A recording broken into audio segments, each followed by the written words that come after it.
Maraming klaseng chismosa. Una yung pakalamer na may tubo sa utak. Diyos ko po, ang hilig makasawsaw sa issue. Hindi naman siya kaano-ano, feeling bilong talaga.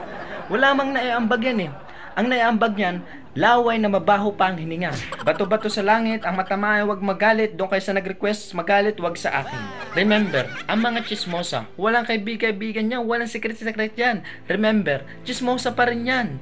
Kaibigan ka lang, chismosa siya. O sino bang mas matimbang? Eh di ba siya? Yung bunganga niyan, kahit takpan nyo pa ng epoxy yan, o takpan nyo pa ang bibig niyan, yung utak niya nagsasalita pa rin. Yung sunod, mali-mali ang info. Ang hilig makipagtsikahan, mali rin naman ang ikinukwento. Kayo mga marites kayo, i-check nyo muna bago ipakalat nyo ang kwento. Nang hindi naman nyo nagkakasiraan tayo. Diba? I-check nyo muna, check ba? Na ang issue ay masolve na, lumaki pa lalo dahil sa mga maling info nyo, ayusin nyo, check ba? Pagka ganyang mga marites kayo, ganyan, sisisantahin ko na kayo. Sunod, feeling niya, alam niya lahat. Diyos ko, Mio, kung yan mga kwentuhan mo, mapaparaning ka lang.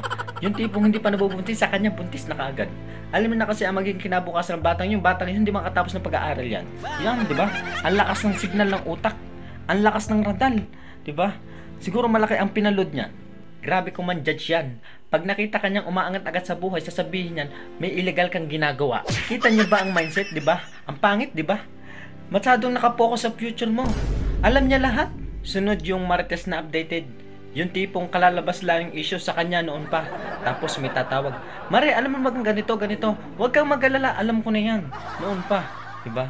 O, kung may kaganyan kayong marites, masaya talaga, sasaya talaga ang buhay nyo. San ka pa? Doble-doble ng trabaho, hindi na magampanan ng trabaho sa bahay, tinatrabaho pa ang buhay ng iba. Yung asawa, iniwan na siya, nakipaghiwalay na sa kanya dahil sa mga ginagawa niya. Yung mga anak niya nahulog na sa kanal dahil sa mga ginagawa niya.